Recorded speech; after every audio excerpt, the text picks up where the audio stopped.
A ideia era dar uma impressão do que foi, muito brevemente, do que era a casa que nós herdámos em Sintra e que foi a última da Maria Gabriela Lençol, e que é uma entre muitas casas por onde ela passou, desde aquelas que foram duas em Campo de Ourique, onde agora nos encontramos, em Lisboa, até várias casas durante os 20 anos no exílio da Bélgica. Aquela casa, e depois uma ainda antes desta, uma em Colares, perto de Sintra. Aquela casa, enfim, tem um certo peso, porque foi a última, ela viveu bastantes anos ali, 14 anos, e foi uma casa, essencialmente uma casa de escrita, como já aconteceu com as duas anteriores, na última fase da Bélgica e depois em Colares também. Mas aquela foi muito particularmente uma casa de escrita e quase recolhimento. A certa altura ela nos cadernos chama aquela casa de Sintra a Casa do Silêncio. Era muito, de facto, uma casa do silêncio.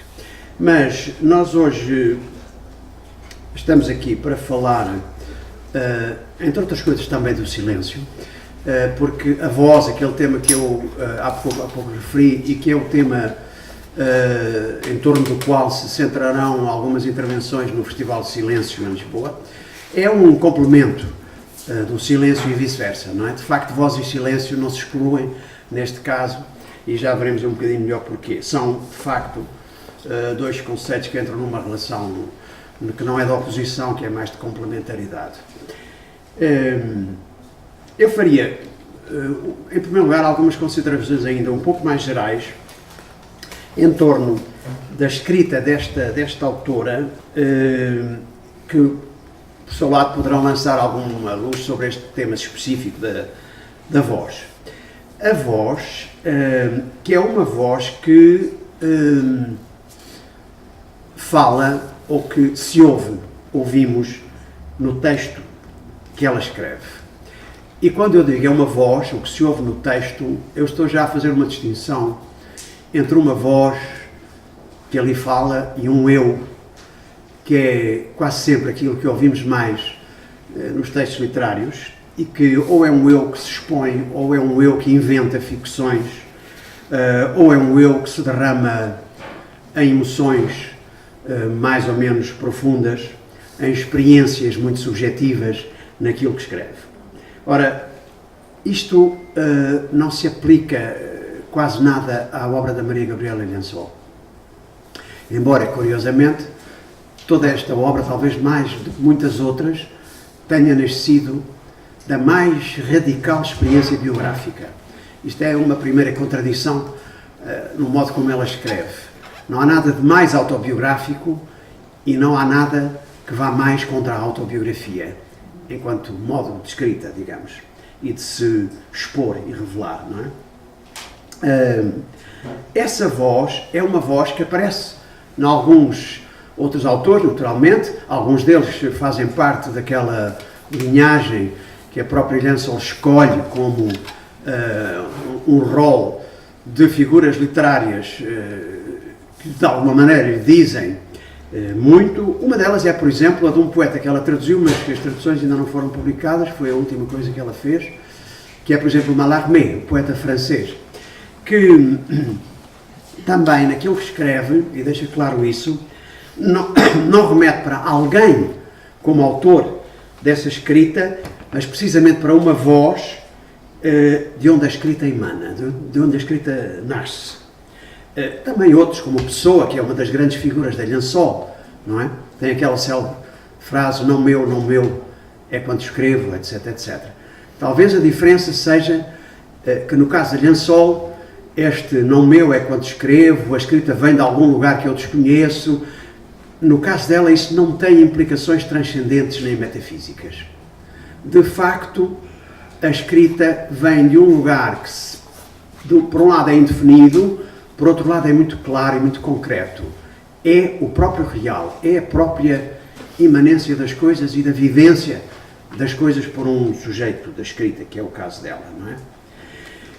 Eu lembrei-me que, talvez melhor que ninguém, um dia o Eduardo Lourenço nas segundas jornadas anuais que organizámos em Sintra, onde ele esteve presente e falou, dizia, entre outras coisas, e isto é muito esclarecedor, que neste caso o eu dissolve-se nesta escrita numa polifonia de vozes. E o autobiográfico, que tudo ou quase tudo é aqui, dilui-se naquilo que ele chamou, nessa altura, um falar absoluto e sem sujeito. Um falar absoluto e sem sujeito é muito a voz que se ouve na escrita de Alhanzol, de facto. Ou seja, uma voz textual e não propriamente uma voz que represente um discurso direto ou indireto de personagens, como acontece noutras formas de literatura, não é? Mas que é antes uma espécie de manifestação enigmática do ser de uma série de figuras, não personagens de romance, mas figuras que estão permanentemente em metamorfose nos livros dela. E por isso essa polifonia de vozes, porque elas são muitas e porque elas vão mudando. Não é? Há mais 2 ou 3 coisas que o Eduardo Lourenço veio dizendo, não tendo escrito muito sobre Alhanzol, quando escreveu disse coisas fundamentais. Logo em 1980, num artigo sobre a literatura portuguesa da altura, ele diz que há neste texto de Alhanzol o que ele chama uma condição pré-metafísica. O que é que pode ser isto? Eu penso que ele está a pensar exatamente em qualquer coisa que é da ordem, da imanência das coisas do mundo, do concreto, sem metáforas e que parte de um nível de materialidade que não tem de facto a ver com metafísicas, que é, por um lado, a do real e, por outro lado, a do próprio texto, que talvez se perceba quando se começa a ler, que é um texto que, como não narra propriamente histórias, não tem enredos, é um texto em que o peso, a materialidade, o peso da palavra, da frase, dos brancos entre as palavras e as frases, dos traços que ela introduz, dos silêncios e das suspensões, tudo isso é muito material e é muito da ordem da imagem, mais do que de uma narrativa qualquer que se estende. Não há leitura sequencial nos textos de Alhanzol. Há leitura intensa, há intensidade em cada momento ou cada fragmento que a gente lê. Não é? Por isso o Eduardo Lourenço dizia, noutra altura, que ela tem uma grande capacidade de tomar o dom textual da realidade à letra. Tomar à letra o dom textual da realidade. A realidade e o texto, a certa altura, quase não se distinguem, porque não há metáforas, porque não há transposições ficcionais nesta escrita, não é? E, finalmente, aquela afirmação que é muito conhecida hoje, que é mais recente, que numa entrevista de 2008, em que ele diz, por estas e por outras, talvez Alhanzol se venha a transformar no grande mito literário do século XX em Portugal, depois da Pessoa. Eu não sei se ela gostaria muito de ouvir dizer que se vai transformar num mito. Eu penso que não. Mas, de qualquer modo, foi o que ele disse, não é? Vou, então, sintetizar mais alguns aspectos desta escrita que deixa entrever uma experiência do real muito concreta, muito particular, na medida em que a realidade acaba por se transformar numa realidade nova a nível do próprio texto, não é? Alhanzol às vezes deixa ficar claro que a realidade da experiência, da vida, da biografia mesmo, e a realidade do texto não são muito diferentes, se identificam praticamente. Quando escreve, por exemplo, eu não espero para escrever, nem deixo de escrever para passar pela experiência que produz a escrita. Tudo é simultâneo e tem as mesmas raízes. Escrever é o duplo de viver. E poderíamos dizer, e vice-versa. A escrita é, neste caso, uma pulsão vital de vida. Portanto, isto leva a que muitas vezes se fala, então, no caso da Alhanzol, não de escrita narrativa, não de narratividade, mas, como ela própria sugere, de textualidade. Uma forma de atuação pela escrita, digamos, qualquer coisa da ordem do agir, do atuar, pela escrita, como ela diz, que tem por órgão a imaginação criadora, sustentada por uma função de pujança, o vai-vem da intensidade. É desta pujança, que é qualquer coisa que ela vai buscar, nomeadamente a pujança do corpo que escreve, um corpo a escrever, que ela vai buscar a uma das suas grandes figuras filosóficas, que é o filósofo Spinoza.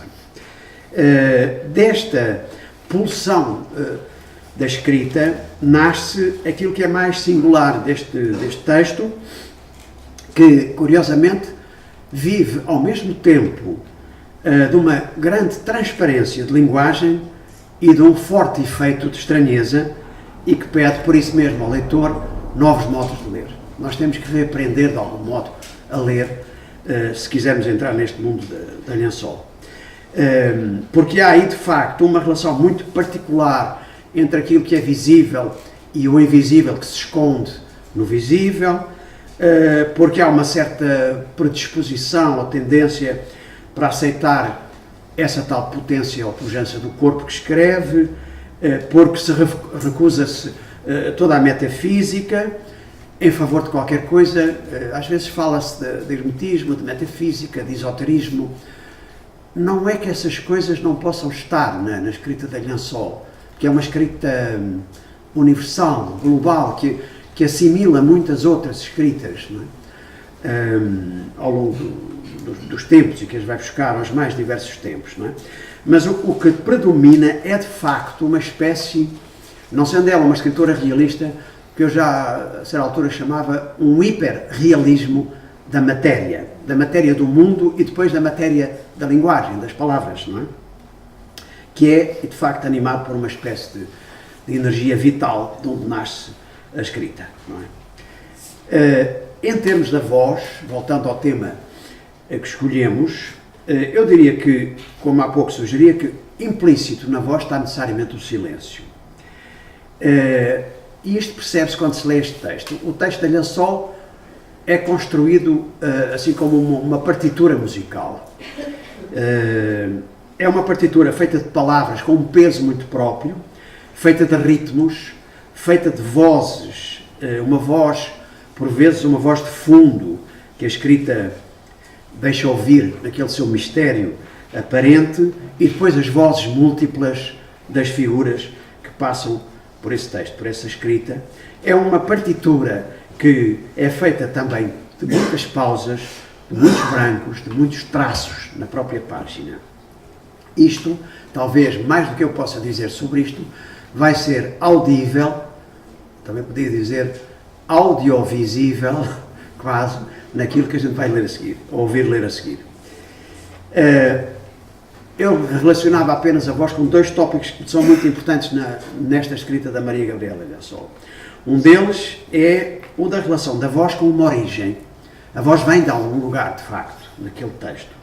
Porque não é uma simples voz, quando falamos de voz, não é uma simples capacidade articulatória, não é um discurso comunicativo, como acontece noutros géneros, particularmente na ficção, não é? Ou no teatro também.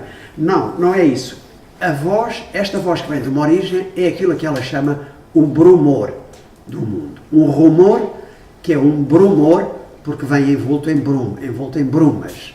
É nebuloso, não é necessariamente identificável à primeira vista. Daí parece nascer a escrita, que é uma escrita que tem, digamos, portanto, um antes dela, que são todos os vivos do mundo que a geram, de onde ela nasce, e de onde nascem essas vozes múltiplas, diversas, instáveis também, estão sempre a mudar, que são as próprias vozes do ser, daquilo que ela, e de buscar o termo a um filósofo ainda meio existencialista, o Levinas, são as vozes do A, do Iliá, como diz o Levinas. O que é o A? O A, do verbo haver, é aquilo que fala no ser, exatamente. O Levinas diz, é assim como um ruído longínquo, como uma voz distante de criança num quarto escuro, num quarto fechado. É um brumor, diz a Lençol. O texto vem daí, isso é um antes do texto. E depois há um depois da linguagem desse texto, que é naturalmente aquilo que quem lê ou ouve nesse texto percebe ou recebe, não é? Incluindo o silêncio, incluindo os momentos mais intensos, digamos, o grito, se quisermos, de algumas passagens, incluindo o ruá do texto, aquele termo hebraico que ela também vai buscar num dos seus livros, e que é a voz inaugural no Gênesis, na Bíblia, que diz faça-se e fez-se. Aqui nós podemos dizer qualquer coisa como faça-se texto e o texto nasce, não é? E essa é também uma das vozes, não é?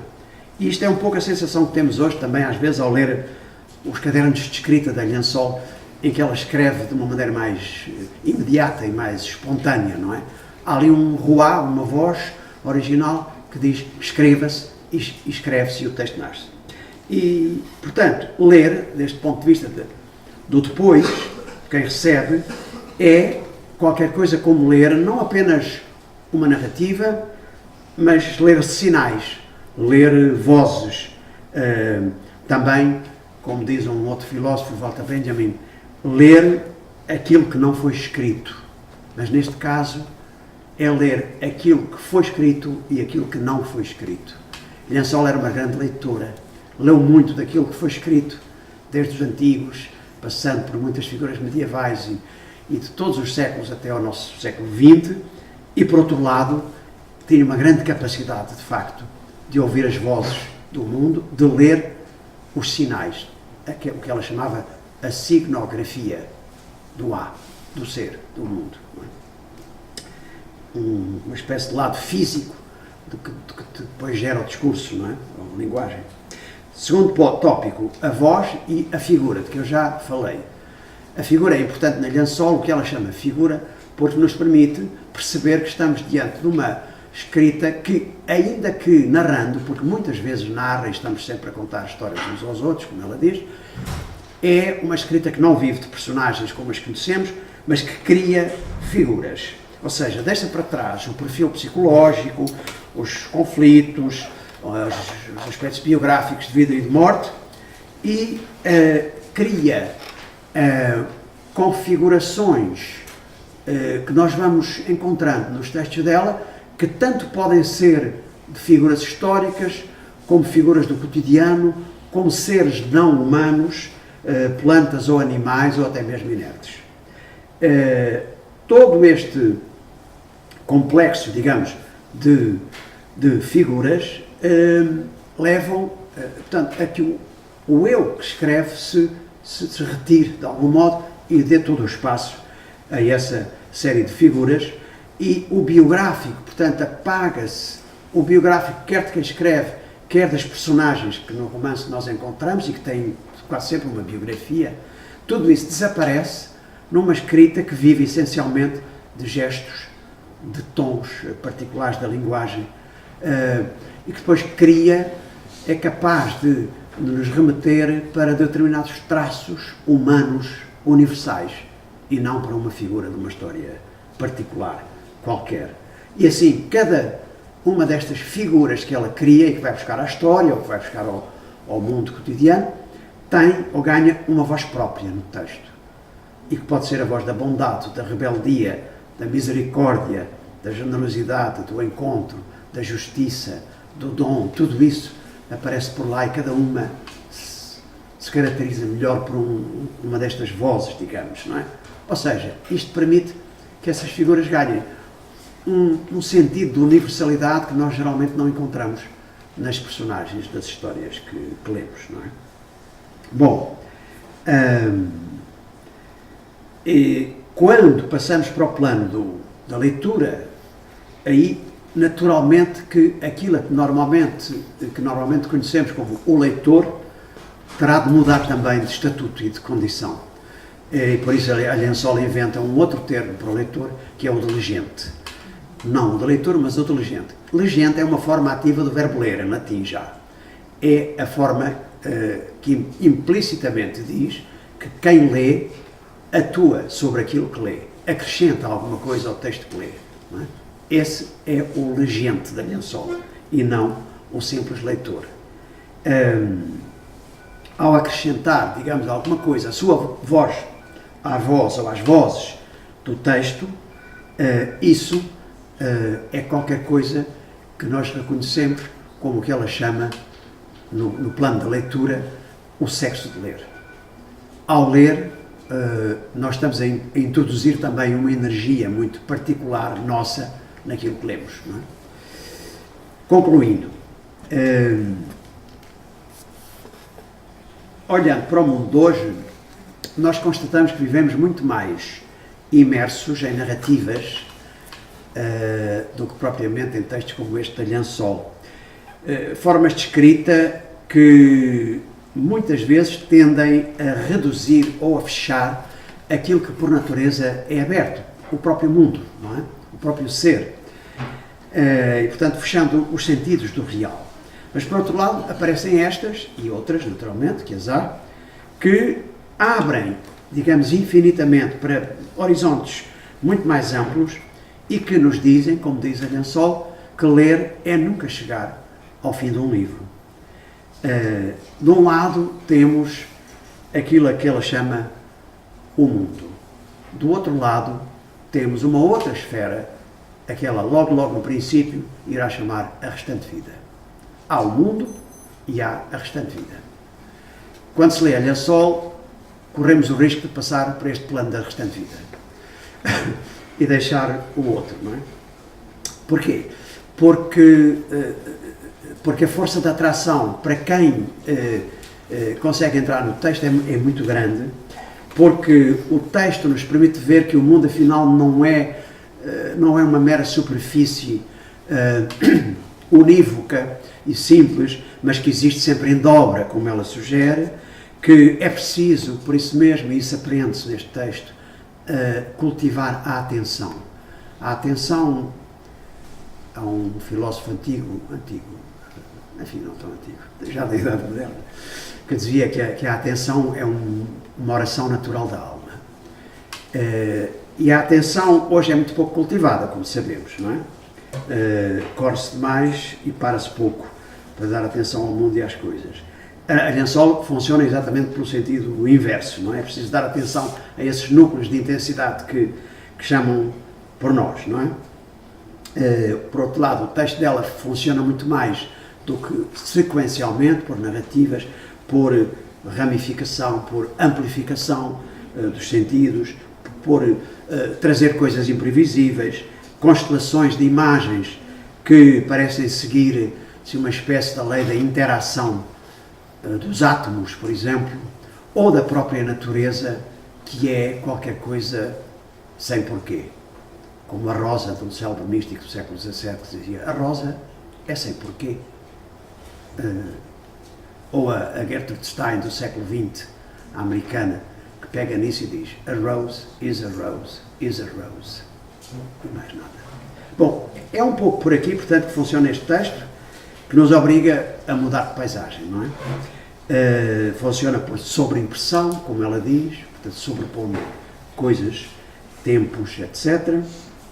E a voz que dele emana torna-se, por isso, uma voz, por um lado, inconfundível, e quando começamos a lê-la, reconhecível ao primeiro contacto, não é? O real nunca é superficialmente transparente, e surgem, uma vez mais, aqueles paradoxos que são muito frequentes na Lençol. Há uma voz límpida, a linguagem, as palavras, muitas vezes, são de uma grande transparência e, ao mesmo tempo, cheia de mistério.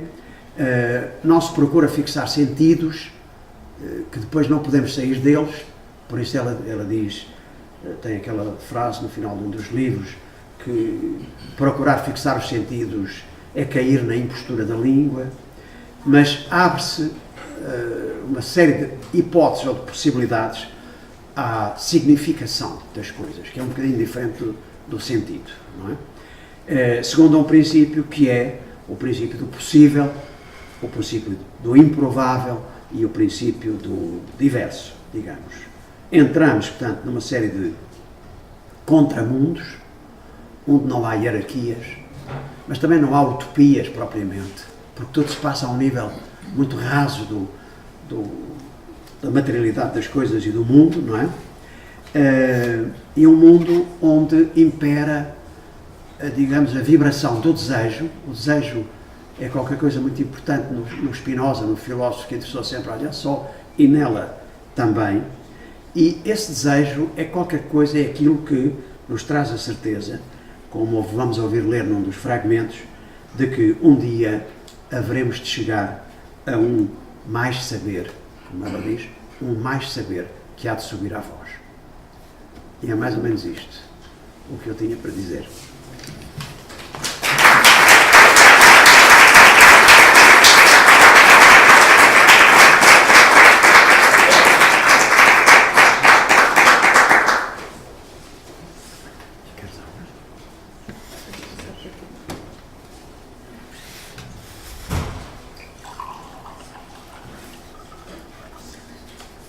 Quando combinámos dividir um pouco esta conversa entre a voz e o poema, eu pensei que, por um lado, tinha ficado com a pior parte, porque falar do poema em Liançol não é nada fácil. Por outro, dei comigo a pensar que, ultimamente, quando me perguntam, que é uma pergunta recorrente, quem nunca leu a Maria Gabriela Liançol, por vezes vem ter connosco e pergunta por que livro é que devo começar. Normalmente nós costumamos dar a indicação dos diários, embora não sejam diários tradicionais, e eu dei comigo a pensar que ultimamente não tenho falado nos diários, mas num outro livro, que é o que tem o título O Começo de um Livro é Precioso, e que são uma série de estâncias, vou chamar-lhe assim, que tem uma mancha pequena na página. Aliás, o livro não tem número de páginas porque tem número de estâncias, ou seja, quando se abre parece um livro de poemas. E ultimamente eu tenho falado muito nesse livro. Portanto, a noção de poema não é tão difícil assim em Liançol se, e é essa a explicação que eu costumo dar assim brevemente nesse conselho de leitura, eu costumo dizer a Liançol lê-se como se lê um poema. Ora aqui, ora ali, ora uma página, ora outra, pode-se ler sequencialmente um livro de poesia, como se pode reler versos abrindo quase ao acaso as páginas. E, portanto, consolei-me muito nesta divisão para falar do poema, por causa deste inesperado que é perfeitamente possível nos textos de Liançol. Mas para chegar à noção do poema e falarmos concretamente do que ela entende por poema, que não é a noção tradicional de poema, para chegar a essa noção, teremos de evocar rapidamente, pelo menos, um dos aspectos essenciais a esta obra, que é a vontade de pôr o texto literário a agir de modo a ser portador de um sentido amplo de justiça. Eu ouso dizer que este sentido de justiça está presente nos livros da Maria Gabriela, desde o primeiro ao último. É um dos seus pressupostos. É uma interrogação constante sobre o mundo e a condição dos que nele habitam, sejam homens, plantas, animais, qualquer reino. E neste sentido poderíamos dizer, longe da noção de poema como a conhecemos, que estamos perante um texto de intervenção. Um texto que põe em causa determinadas práticas sociais, relações de hierarquia e de poder, intervindo através do campo literário, da literatura. Mas este texto foge a noções de género. Já aqui foi falado, situa-se entre o romance, a prosa poética, o ensaio, o diário ou até o poema, desse modo desconstruindo cânones estabelecidos e espalhando simultaneamente e paradoxalmente a justiça e a desordem. É o que enuncia Maria Gabriela neste excerto que ela escreve em finais dos anos 80 e que aparece no livro Lisboa-Leipzig. Ela diz o seguinte: através de mim, os animais assumiram melhor a sua condição humana. Eu não fiz senão correr através do mundo e assumi como pude a minha condição animal. Começou a vibrar um grande arco em que espalhei a justiça e a desordem. Ora, de que modo uma questão ética, como o desejo de contribuir para criar justiça, cria obrigatoriamente também desordem?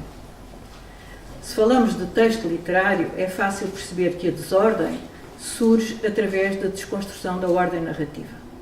A desordem dos núcleos semânticos é instaurada para criar atrito, uma forma de resistência, como a poesia, que também é resistência.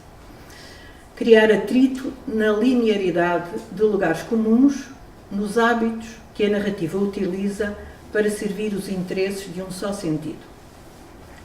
Mesmo o discurso da narrativa literária, ou do romance, como o conhecemos, tem sido um discurso que se situa do lado do poder, quase sempre dando voz aos vencedores. Ainda que tentando a crítica social, criam-se narrativas que espelham o real a partir de noções como a de verosimilhança. Portanto, um discurso literário que permanece preso nas suas próprias teias mais ou menos realistas, como conhecemos desde essa de Queiroz. É desta ordem instaurada de discurso que se afasta o texto de Liançol, na sua vontade de mostrar que só criando outras coordenadas de leitura do mundo será possível construir a possibilidade de um outro real, que, embora sempre em diferido, aponte para a sua possibilidade e se anuncie como promessa. É como o sentido do texto sempre em devir, é como a poesia tem sempre uma outra leitura. Querendo afastar-se do discurso do poder, Liançon intervém a dois níveis, e começo pelo mais abrangente, que é o nível da composição do texto.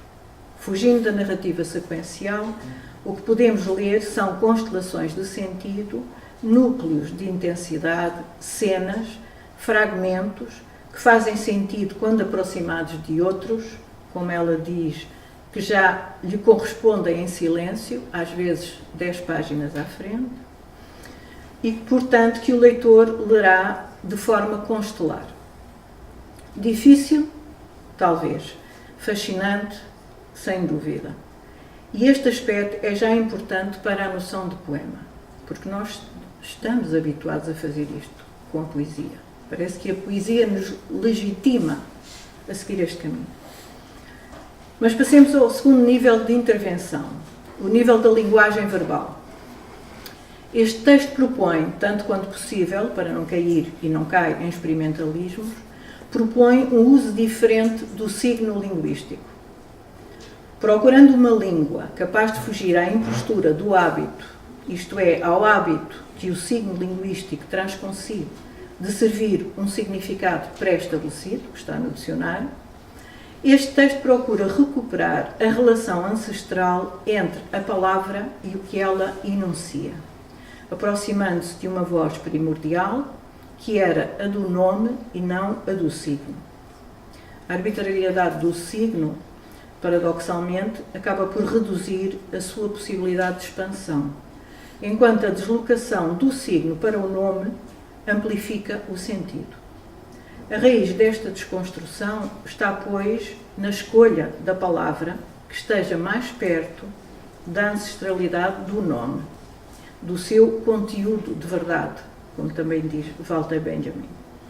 Ligar a palavra à sua função é o objetivo deste texto e pode ser a chave para uma outra forma de discurso mais perto da fisicidade das coisas. Eu vou dar um exemplo.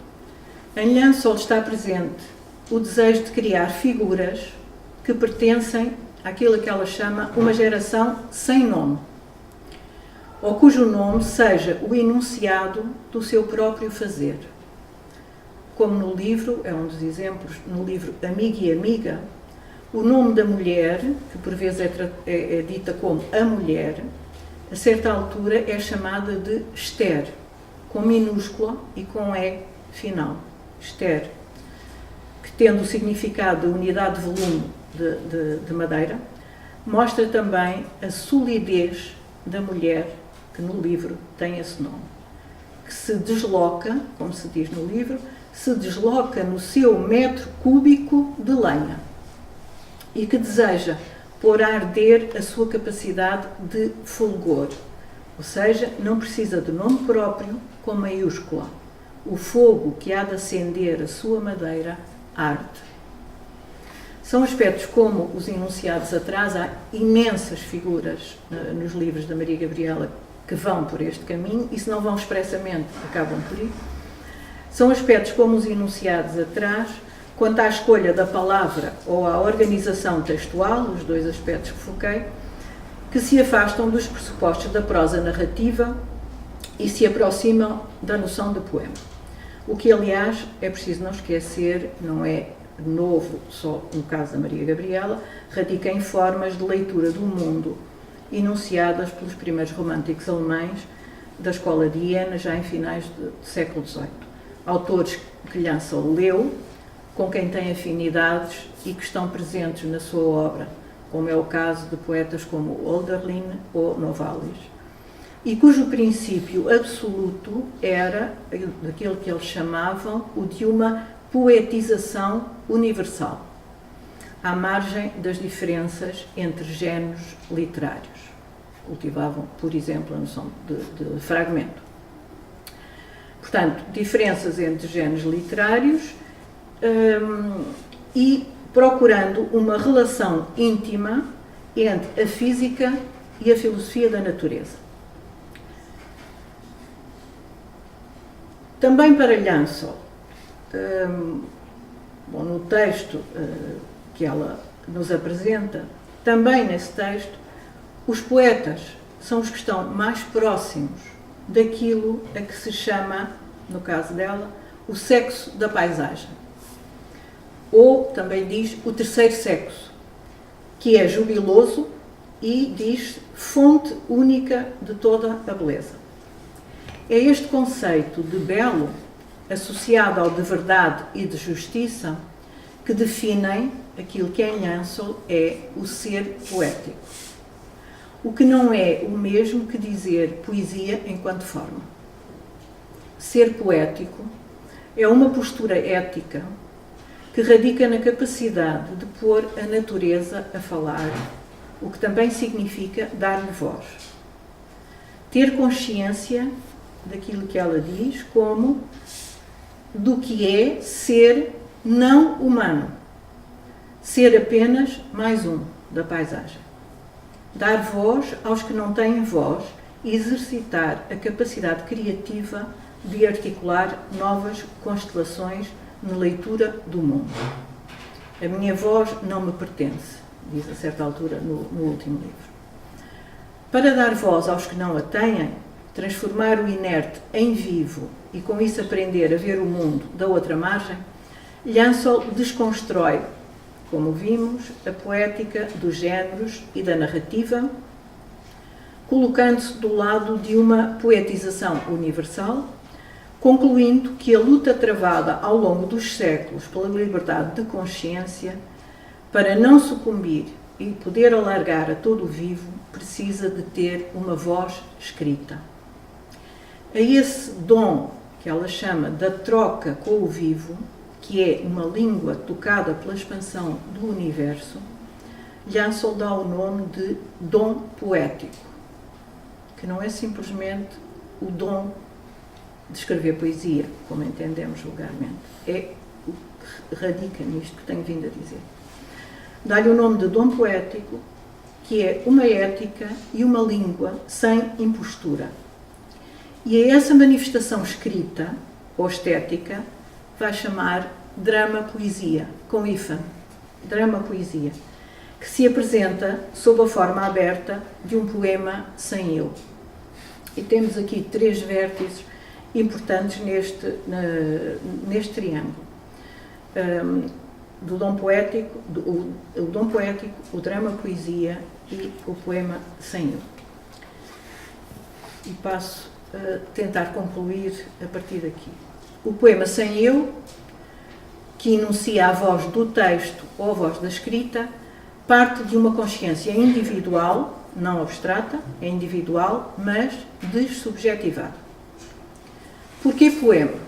Pelas razões apontadas atrás, que definiram o que é ser poético, como postura ética e não como forma literária. E o drama-poesia? Que formulação é esta? A poesia surge aqui como indissociável da noção de drama. Por um lado, drama enquanto conflito, na sua raiz, desde os gregos, conflito, jogo de forças no palco do mundo, e por outro, pela sua relação com as chamadas cenas fulgor, que são elementos constituintes e condutores do texto de Lianson. Nós lemos reunindo cenas fulgor, procuramos o sentido reunindo, como faz sentido para nós, as diferentes cenas fulgor. Mas a unidade drama-poesia não se reduz a um sentido. E mais do que perguntar o que essa unidade é ou significa, importa formulá-la como Lianson faz no título que deu a um dos livros, que é exatamente este. Onde vais? Vírgula. Drama-poesia. Interrogação. É o título de um dos livros, onde esta noção de poema aparece. Aliás, vamos ouvir nas leituras vários excertos que vêm daí. O importante é, então, formular não o que é o drama-poesia, mas onde vais drama-poesia. Uma interrogação permanente sobre o mundo e o modo de o reescrever ou de o ler. E aí ligamos com o primeiro sentido de justiça, de verdade, de postura que é, ao mesmo tempo, ética e estética.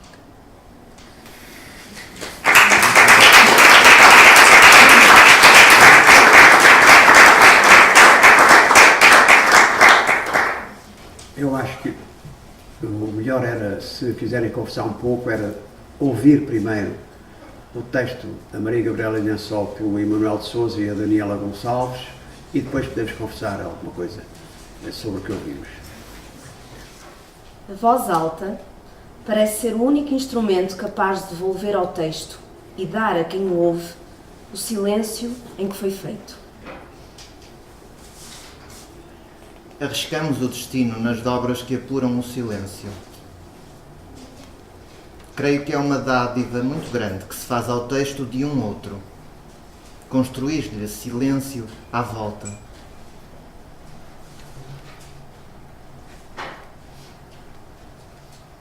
Eu nasci em 1931, no decurso da leitura silenciosa de um poema. Só havia tecidos espalhados pelo chão da casa, as crenças ingênuas de minha mãe. Estavam igualmente presentes as páginas que os leitores haviam de tocar, como uma pauta de música, apenas com um instrumento da sua voz. Eu fui profundamente desejada, profundamente mal desejada e com amor. A voz está sozinha, disse minha mãe, ainda eu estava no seu ventre a ler-me poesia. Não por muito tempo responderam àquela que me iniciava na língua, e eu nasci na sequência de um ritmo. Eu nasci para acompanhar a voz, fazê-la percorrer um caminho. De um lado ao outro do percurso, não sei o que existe. O caminho caminha, eu deslumbro-me quando o tempo se suspende e me permite parar a contemplar o espaço sem tempo.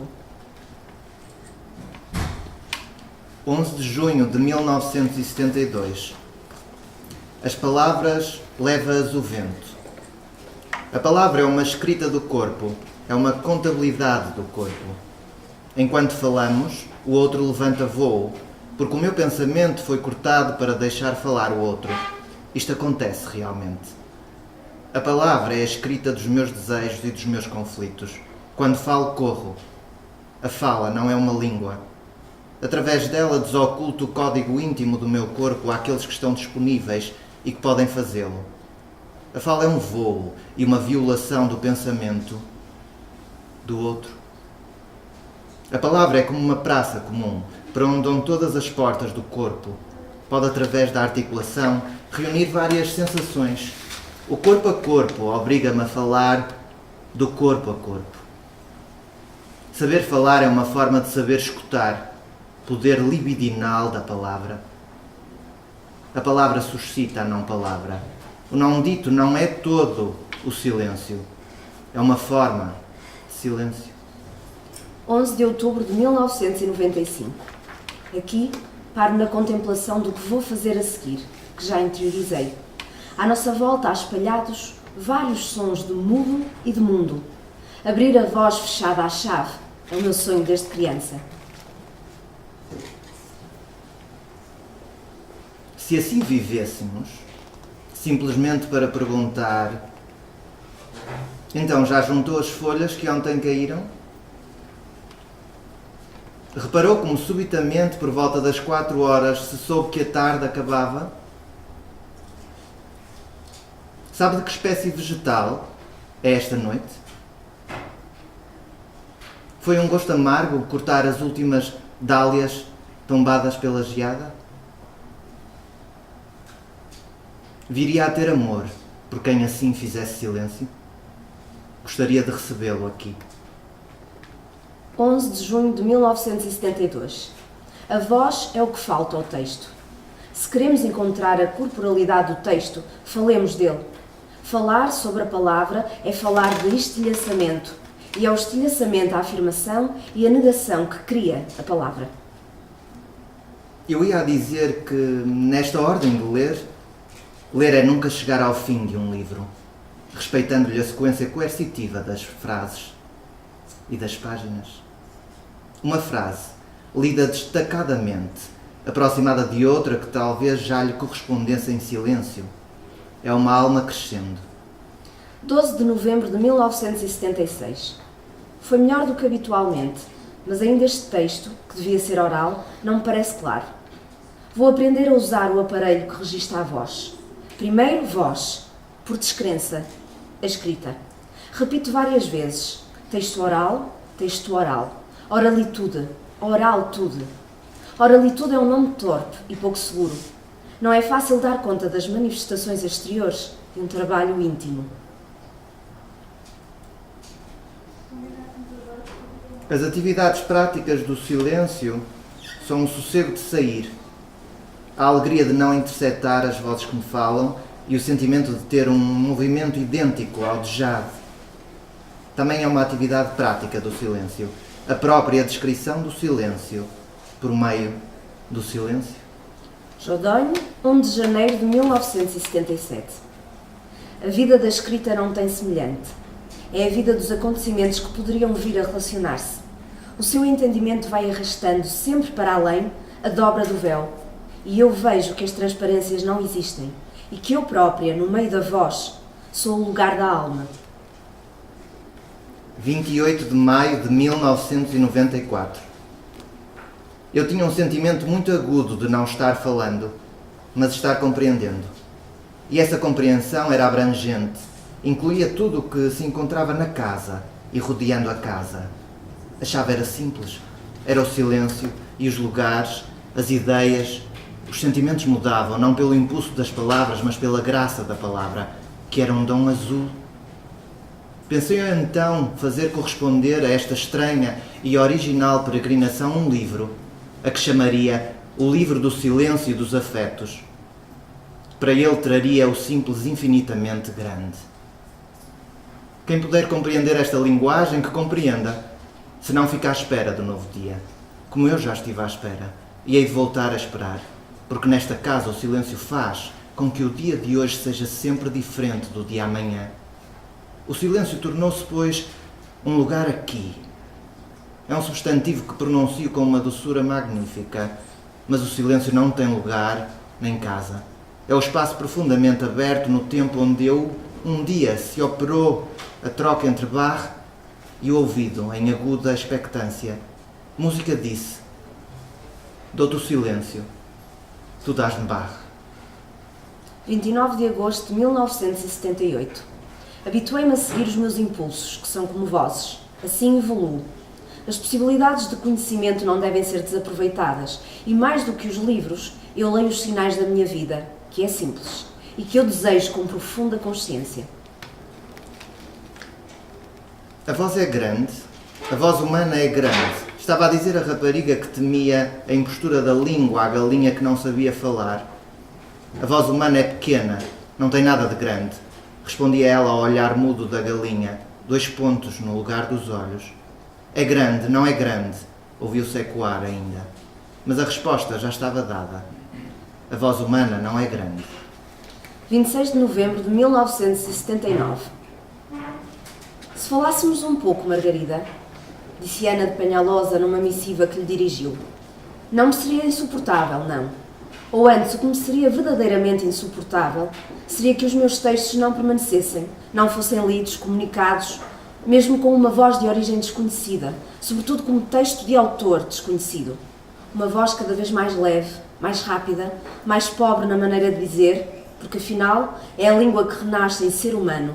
Sou eu que morro um dia sou eu que morro.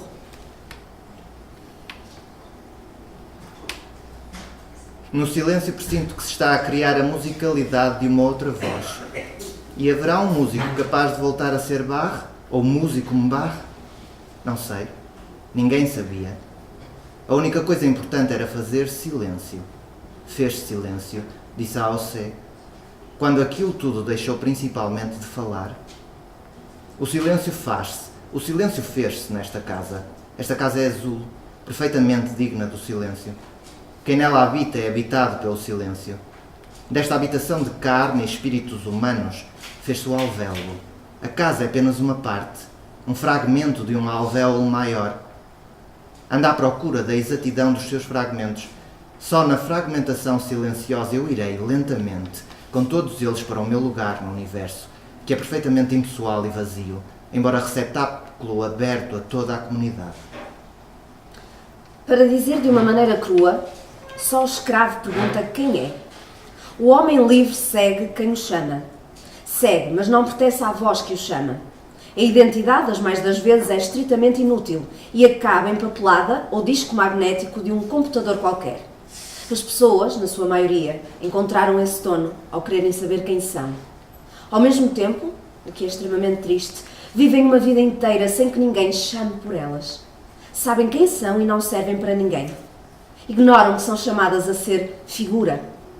A sedução é uma relação de captação, dispositivo gestual e cênico de submissão de todas as vozes a uma única voz, ou por serem originárias de uma única, ou é esta deverem regressar para nela se fundirem. O fascínio, pelo contrário, é um acontecer imponderável, sem destinatário preciso, despido de qualquer intenção de atrair, pura afirmação a criar movimento. O fascínio é aéreo, volátil, convidativo sem posse. Na sala, onde estou sozinha com a chama, e Eros sentado ou sentada na cadeira em que habitualmente ponho os pés. O silêncio é de pedra, escura, iluminada. Pela janela aberta, na parede envidraçada, elevam-se as vozes do rio generoso que se refletiam em suas próprias uvas douradas. Vou devagar ao atravessar a sala para calcular a salvação do imaginário daquele rio que desce sobre mim. Nossas vozes jorram e chamo-lhes pétala única, suave olvido, beleza humana que escorre por sobre todo o corpo. Há qualquer coisa. Pessoa, Gabriela, por cima de ti, que está próxima de ti e te conhece. Tu e ela são hierografias, animais da mesma espécie. 29 de junho de 1999. O silêncio só se torna silencioso quando nós silenciamos. O silêncio é uma aventura. E uma ave. Por ela regressará o eterno retorno das asas. A voz desaparece. Teresa vai buscá-la. Quer guardá-la e pedir-lhe que a guarde, que formem finalmente um lambo. Que ela lhe fale a linguagem nova, ainda em branco, ensinando-a a falar consigo. Diz-lhe que tudo foi talvez muito breve, indo com ela para onde parece não haver vida. Assumir com ela um pacto de lealdade. Não ter medo das vozes, ouvi-las e aprender a distingui-las. E querer. O corpo quer. Quer ler a voz do amado, aceitar o seu corpo, que neste momento é só caderno por escrever. Que ele não engane, nem ela o destrua. Deve haver um lado, diz ela, um modo em que a língua é pujança, a que o meu corpo se possa unir. E esse pacto, a esse alvo, àquele modo, ela chama texto. porque não se encontra na literatura. 20 de junho de 2003. Levanto-me e nos primeiros momentos há uma espécie de brincadeira séria com o silêncio, como dar pontos numa toalha branca. O dia desconhecido pouco a pouco vai tornar-se um conhecido por fazer, e sinto que o que não vejo é mais radicalmente amorável do que os humanos. Mas o que a mim me importa é essa relação com o silêncio, com ele, que tenho a certeza que vê tudo. Se vim para acompanhar a voz, irei procurá-la em qualquer lugar que fale. Montanha, campo raso, praça de cidade, prega do céu. Conhecer o drama-poesia desta arte. Sentir como bate no latido na minha mão fechada. Como ao entardecer solta tantas vezes um grito súbito. Poema que me vens acompanhar porque me abandonaste. Como me pede que não ouça nem veja, mas me deixe absorver, me deixe evoluir para pobre e me torne a seu lado uma espécie de poema sem eu.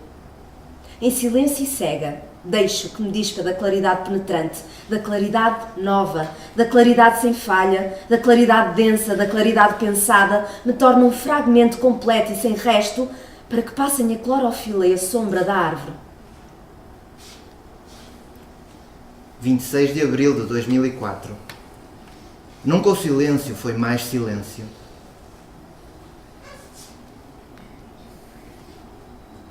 Matizado de tantos módulos de silêncio que os habitantes da árvore chegavam nitidamente à sua anatomia.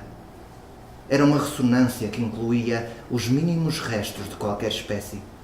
E a folha, deitada sobre os braços que a viam de longe, adquirira um modo volátil de se modificar ainda em mais verde. Não havia ruído que não silenciasse. Foi então que a mulher viu as orelhas do silêncio e ficou indecisa entre olhá-lo de frente ou baixar os olhos. As ruas longas quebram-se perdidas, e nesse perdido o poema parte a imaginar, dispara, na esperança de que na manhã anunciada seja reposta a continuidade. Não tanto que a cidade volte a ser cidade, porque o será, mas porque, entretanto, um mais saber há de subir à voz. 27 de abril de 2004. Vou entrar numa travessia do silêncio para o texto, para o meu contexto. E embora a noite seja azulada e eu escreva nela, a mulher continuava a atravessar o pinhal que rompia para trás, pelo declive até ao mar, por excelência o grande absorvente de silêncio, tal como o plátano, plantado no centro do ouvido de Paracelso. O que altera a razão é a noção do tempo. Mas o que guardava para si era aquela espantosa acumulação de silenciosa densidade que não se convertia em lágrimas, mas em expectativa. Era como se a andar trouxesse o silêncio consigo, copado atrás de si, até à formulação de um sentido horizontal colocado ao lado do plátano. O silêncio é ele que me escreve, e de facto eu gostaria mais de mostrar do que dizer. Não realçar os percursos, passar por eles e esquecê-los, como quem se afasta para olhar adiante o que foi projetado no tempo anterior. Atrás é o silêncio. O poema crescia em todos os arbustos do jardim. Poderá ser uma metáfora, mas não foi uma metáfora o que sentiu. A voz que viera a acompanhar definhava, absorvida. Todas as forças da natureza que o poema suscitava, comentava e ensinava a ser se coligavam para estrangular a voz. Entre a voz e o poema, escolheria a voz. A rapariga recuou. E durante muito tempo tive a nostalgia do poema, imaginando que por imaturidade minha o perdera para não perder a voz, sabendo todavia que sem ele a voz não teria companhia. 8 de agosto de 2004. Não está aqui ninguém que se assemelhe a nós, salvo o silêncio. O silêncio procurado, não o escrito. É uma figura que tem argolas nos pés, que não tilintam e que acompanham esse vazio do espaço que é a dança. Sinto-me bem com ela. Nessa relação afetiva que não se vislumbra por ser silenciosa, é um resto. Mas tu, o do silêncio, não dizias: amiga, vem brincar comigo às palavras? E o texto abeirou-se, e entrou-lhe no ventre à procura da voz. 1 de setembro de 2004. O silêncio não é um universo, nem parado nem quebrado. Convida ao apuramento do ouvido, à respiração suspensa, ao movimento ágil e cauteloso do felino, a pôr os olhos no chão e a, nos limites, encontrar horizonte. O silêncio não é discursivo, é a fala não moldada, nem moldável, que emerge. Calou-se a árvore. Os animais ouviram e por impotência silenciaram. Também há essa espécie de silêncio. Todas louvamos. Estranha de facto é a voz que me escreve. Sai para a rua à procura dos seus livros, dos animais deles, das árvores deles, dos prédios deles, acumulados de dias e despossuídos de noites. Não vai a lado algum. Todos os lados se equivalem à partida. Sai. Para o seu passeio solitário, põe os brincos de sair. Fecha a porta em Sintra e abre a porta em Lisboa. Enquanto abre e fecha, muda de corpo. Transita para o dissemelhante, ignora onde encontrará força ou será o lugar da sua morte. 10 de janeiro de 2005. Cantarolar o silêncio é uma expressão que me seduz. Entoá-lo, a ponto de dissolver a minha percepção nele, até torná-lo figura, imagem. Bacanal inocente de imagens e figuras que me fazem silenciosamente outra para encontrá-las, na cintilação que se esconde nos lugares imperturbáveis. Vejo este passeio totalmente nu, através do pensamento dela. Chama-lhe cantileno. A melopeia ausente do raiar do dia presente nos seus pés caminhando, calmos, pela cidade. Curso de silêncio. Estes fragmentos, Curso de Silêncio de 2004, estão desprovidos de um elo lógico. Eles contêm a maior experiência de dor de uma mulher resistente. Serviram de matéria de ensino oral sobre a ferida da morte nas escolas do Vale e o aberto silêncio envolvente. Dificilmente haveria um nome mais adequado para o impacto do dia nas minhas imagens, nessa hora em que o estridor das casas é perfeitamente audível, os automóveis passam lentamente, a contemplação rebenta, o som esmorece, a árvore oculta um vulto, mendigo ou amante, pouco importa, e a luz está ainda por decidir. O silêncio. O silêncio. Quando o azul desce e se transforma no negro chumbado da noite, acende-se sobre ele uma densidade que o protege e lhe permite continuar a vadear. Convido-o para o meu quarto, que se desfaz na espuma do texto. Em suma, o não dito expressa-se soberanamente e pisa todas as coisas banais que encontra a voz estranha que me escreve. Sem rumor, não há amor, balbuciam todas as imagens que a seguem. Tracei no solo do parque como já fizera em Rapariguinha para brincar aos aviões.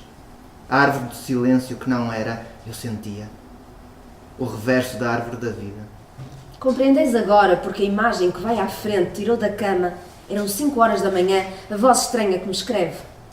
Se fosse possível ver a noite obscura, veríeis que a rapariga real tem os traços fisionómicos da imagem, se à beira da voz estranha que me escreve e lhe oferece um gancho para os cabelos. A voz recebe, leva o gancho à cabeça e só então se dá conta de que a noite obscura lhe deu um corpo. Ler era repleto de silêncio e da fascinação dos sons. Pequenas folhas da noite obscura entregavam-se voluntariamente a uma espécie de simbiose animal, gerando híbridos. Um deles, o urso, desfolhava-as sobre o teclado das emoções e surgia como por milagre desse ritmo, uma síntese do sentimento humano. O som que percorre, passo a passo, as minhas nervuras, é a face mais secreta da linguagem, do oxigênio e da clorofila. Sentiu então as lágrimas da terra que choram por meus olhos, cantava o ruado menino vê, a voz que oscila sobre todas as outras no coro dos peregrinos. Ainda pensou que ter voz não era melhor nem pior do que ter silêncio, mas recuou, porque diz ele seria atentar contra os recursos do silêncio. Que faz a terra se não ser silenciada? Que há aqui que nunca ouso? Perguntou-se. Está-se a lembrar da voz e do silêncio da voz do olho de árvore, como poderia lembrar-se do infinito reino bacteriano.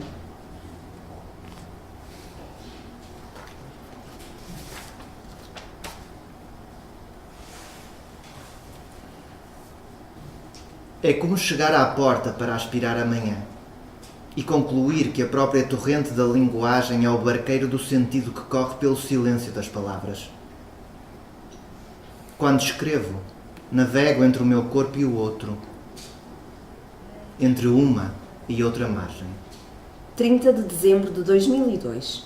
A voz é uma alma líquida, alta, que oscila entre perturbar as palavras ou ser perturbada por elas e sofrer ritmicamente a perturbação delas. O tempo do silêncio da consolação é uma delícia. Sem frases. Paradoxal. Descomunalmente amigo da mulher sentada sobre o dicionário. De sentidos sobrepostos. Recolho-me nele. 1, 5, 7. Quando acabou sua cisma, Arnaldo aceitou que a cena ganhara uma nova força, a de dizer, e claramente. Porque no teatro que desejo, contrariamente à escrita que pratico, a voz é uma alta alma oscilando entre palavras.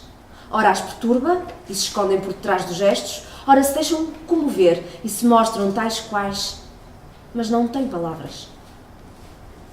Surgiam na linha do horizonte como mendigos a pedirem tardias desculpas por terem roubado e não implorado o que me perturbava contundentemente. O silêncio alvo, o silêncio quente e o silêncio mudo. Cada um deles trazia para mim, em linhas gerais, que só a subtileza destrinçava a ausência. 28 de julho de 2005. É claramente estranho ser-se levado pela voz que se imite. Assim acontece comigo, pois vou adiante dos cantores de leitura. Vou atrás deles, mas meus passos parecem saídos deles mesmos e depois entoam o eco da voz. O eco e a voz. O que é o texto em face do silêncio? O seu receptáculo. Se uma força descritiva chegar a transformar-se numa criança rara, será o texto. Texto querubim. Nunca imaginei que pudesse ler-se em voz alta, mas é preciso cuidar da leitura, porque a voz, se for incerta no seu deserto, mata a leitura e o texto.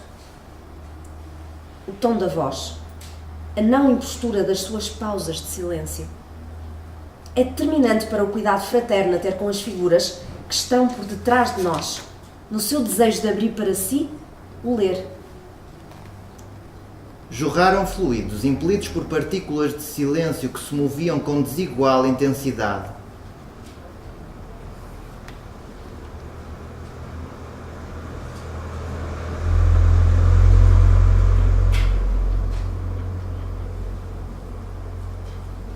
Acautelar o silêncio.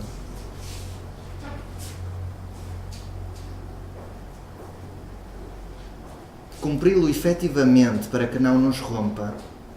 Verificar que ele é um fluido e que as imagens são ainda um simulacro das imagens do silêncio e que sobre ele a própria cor é inútil. A parte mais flexível de Celso não é o sexo, é a voz. Nenhum instrumento tem esta maleabilidade humana. Essa voz única faz arquear o som que torna visíveis os adormecidos cantores de leitura invisíveis.